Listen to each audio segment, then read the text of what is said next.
Guan Gong and Sun Qian were escorting the two ladies-in-law toward Runan when they were suddenly pursued by Xiahou Dun with troops. Sun Qian first protected the carriage team to keep moving, while Guan Gong turned back and challenged Xiahou Dun. "You chase me. Are you not afraid people will say the Chancellor, Cao Cao, is narrow-minded?" Xiahou Dun replied, "The Chancellor gave no order, yet you kept killing along the road and even beheaded my men. That is outrageous. Today I will seize you alive and bring you back for the Chancellor to judge." Before 10 bouts had passed, another envoy arrived and shouted, "Generals, cease fighting." Xiahou Dun asked, "Has the Chancellor ordered me to seize General Guan or what?" The envoy replied, "Fearing obstructions to General Guan, the Chancellor especially sent me to carry orders of safe passage." Xiahou Dun again asked, "Does he know about the killings?" The envoy still did not know. Xiahou Dun then ringed Guan Gong with soldiers to stop him from leaving. Guan Gong grew furious and prepared to fight. Just as they were about to clash, another horseman rushed in, crying, "Yunchang, Yuanrang, do not fight." It was Zhang Liao. He brought Cao Cao's command.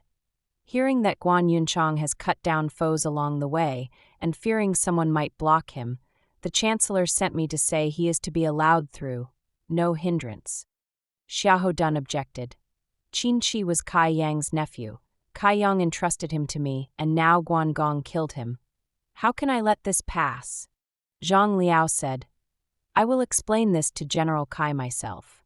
Since the Chancellor allows Guan Gong to go, do not go against his will." Xiahou Dun had to withdraw. Zhang Liao asked Guan Gong, "Where do you plan to go now?" Guan Gong said, "I've heard my elder brother Liu Bei is not with Yuan Shao. I intend to search the realm for him." Zhang Liao persuaded, "Since you do not yet know where he is, better return to see the Chancellor first?" Guan Gong smiled. "How would that be proper? Please carry my apology to the Chancellor." He then took leave of Zhang Liao. After Zhang Liao and Xiahou Dun withdrew, Guan Gong caught up with the convoy and explained matters to Sun Qian. The two went on side by side. After several days, heavy rains soaked their luggage. They saw a manor by the mountain, and Guan Gong led the party there to ask for lodging. The host, Guochang, came out to welcome them. After hearing their situation, Guochang received them warmly, slaughtered a sheep, set wine, had the two ladies rest, drank with Guan Gong and Sun Qian, dried their baggage, and fed the horses. At dusk a young man entered the manor with several followers and went straight to the thatched hall. Guochang introduced him as his son, just back from hunting. After greeting Guan Gong, he withdrew. Tears in his eyes, Guochang said, "For generations we have farmed and studied. I have only this son, yet he refuses to apply himself to his books, loving only hunting and idle roaming. Our family's misfortune." Guan Gong comforted him. "In times of chaos, skill in arms can also earn merit and fame. Why call it misfortune?" Guochang said, "If he would truly practice martial arts, that would be one thing. Instead he loafs and does all manner of bad deeds. That is what worries me." Guan Gong sighed as well. Late at night, after Guochang retired, Guan Gong and Sun Qian were about to rest when they heard horses neighing and men shouting in the rear courtyard. With swords they hurried over and found Guochang's son moaning on the ground, with servants brawling with guest hands. On inquiry, a servant said, "This rascal tried to steal the red hair and was kicked down by the horse. When we came on the noise, the guest hands turned on us." Guan Gong flared, "A thief daring to steal my horse?" Just as he was about to punish them, Guochang rushed in to plead, "My unworthy son has done such evil. He deserves death a myriad times. But my wife dotes on him. I beg the general to show mercy." Guan Gong said, "The boy is indeed incorrigible. Your earlier words were no exaggeration.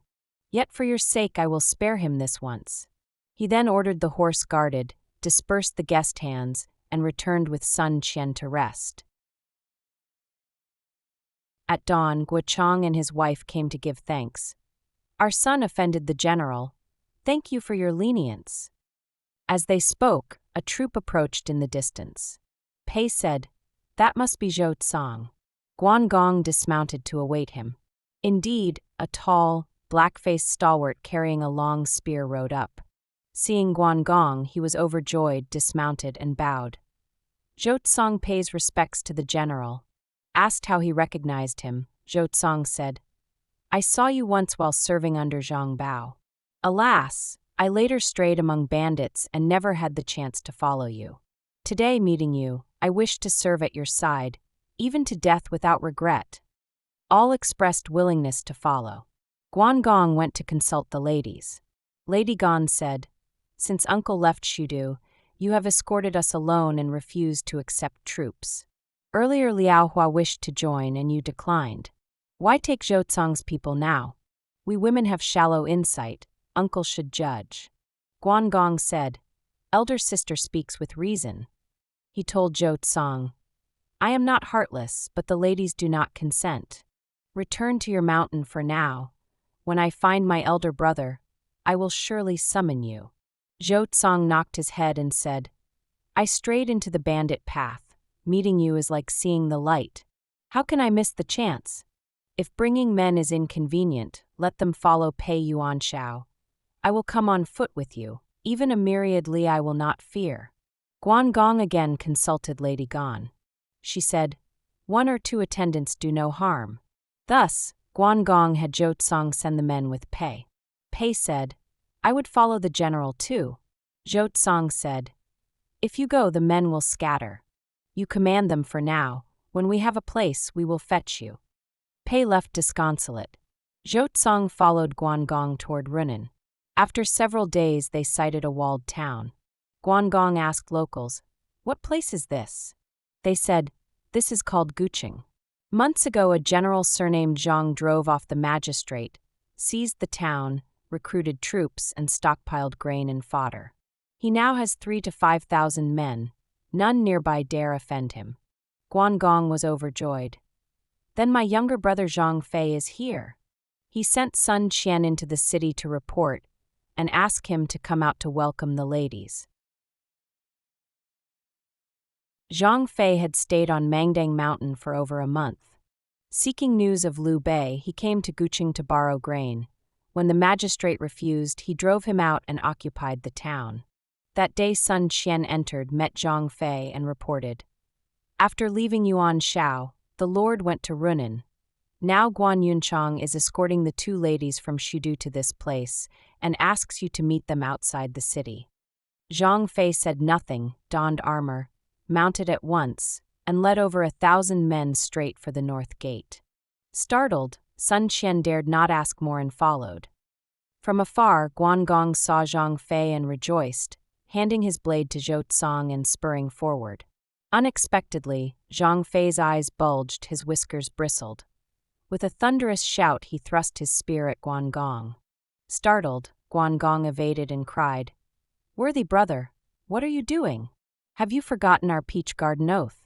Zhang Fei roared, "Since you acted without righteousness, how dare you face me?" Guan Gong asked, "How have I been unrighteous?" Zhang Fei said, "You betrayed elder brother to submit to Cao Cao, accepted rank and reward, and now come to deceive me. I will fight you to the death." Guan Gong said, "You do not know the inside story. It's hard to explain. The 2 ladies are here. Ask them yourself." Hearing this, the ladies lifted the curtain and called, "Third uncle, how can you be so?" Zhang Fei said, "Sisters-in-law, stand aside. Let me kill this faithless man, and then invite you into the city." Lady Gan said, "Second uncle, not knowing your whereabouts, was forced to rely on Cao Cao for a time.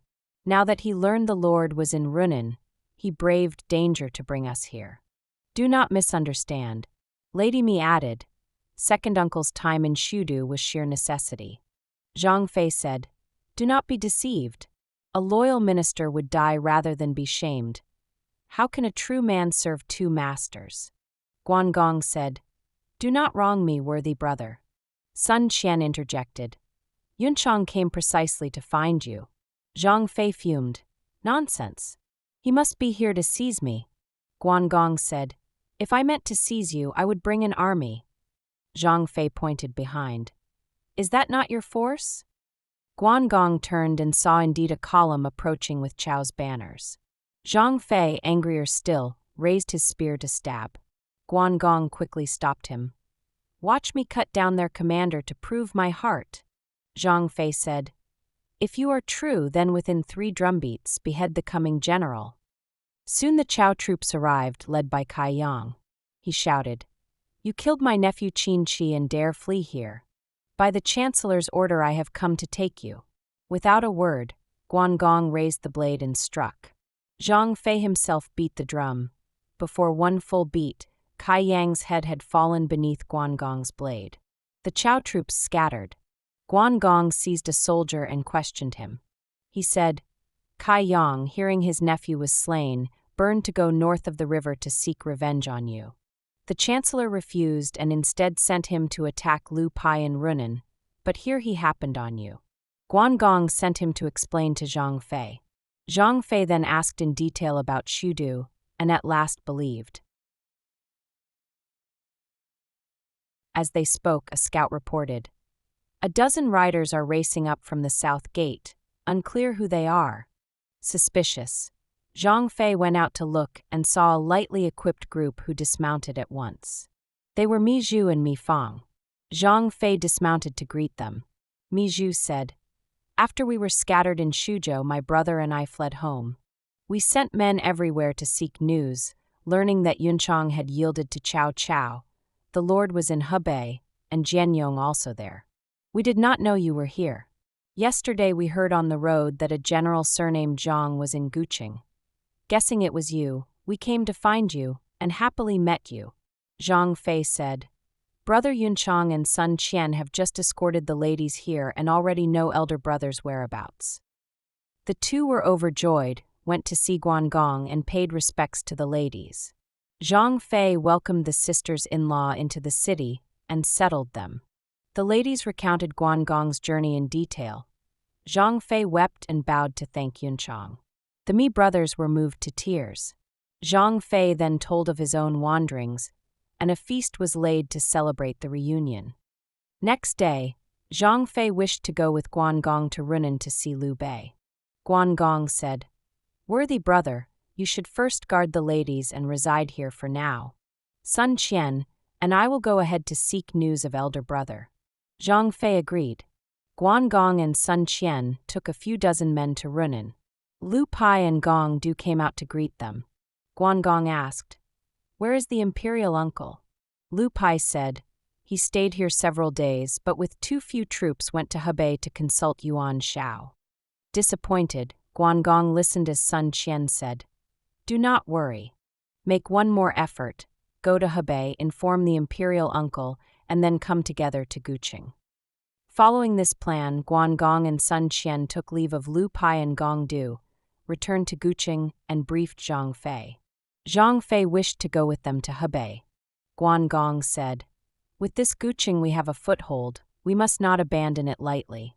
Sun Qian, and I will find elder brother and return to meet you. Guard the city well. Zhang Fei said, You killed Yuan Shao's Yan Liang and Wen Chou, how can you go there? Guan Gong said, It is fine, I have my own plan when I arrive.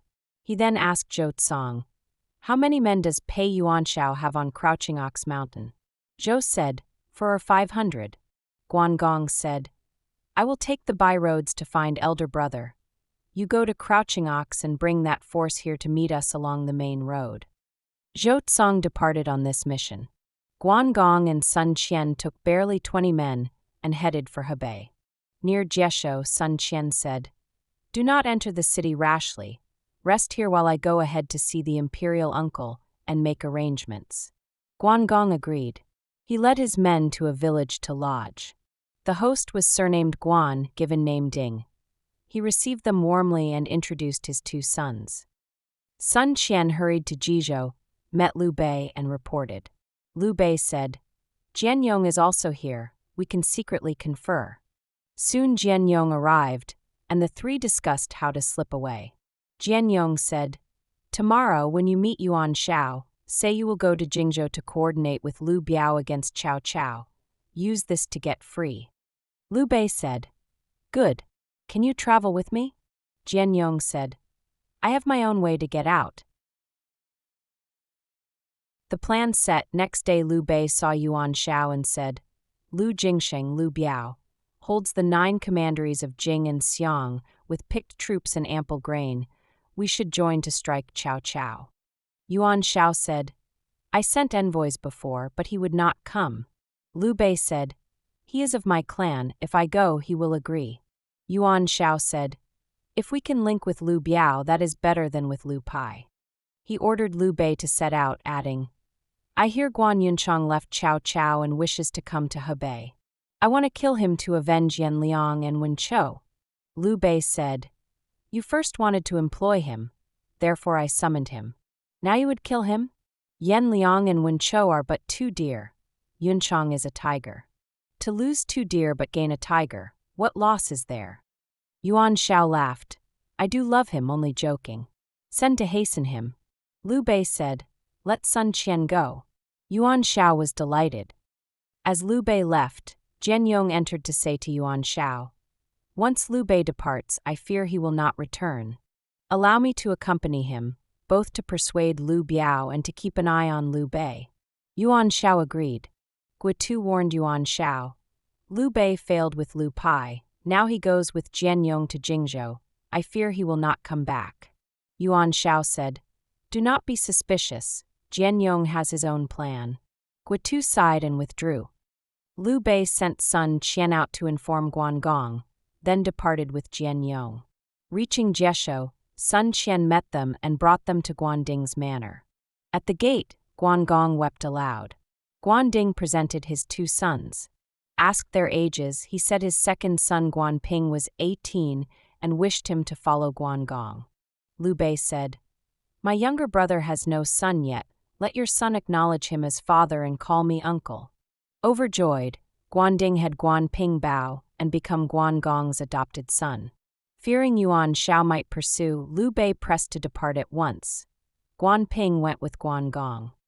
On the road they met Zhou Tsang returning with dozens of wounded men. Guan Gong took them to Liu Bei. Asked what happened, Zhou Tsang said, "Before I reached Crouching Ox Mountain, a great general rode alone to duel Pei Yuan Shao and killed him in a single pass, then took over his men and seized the stockade. When I tried to rally them, only these few came, the rest were too frightened.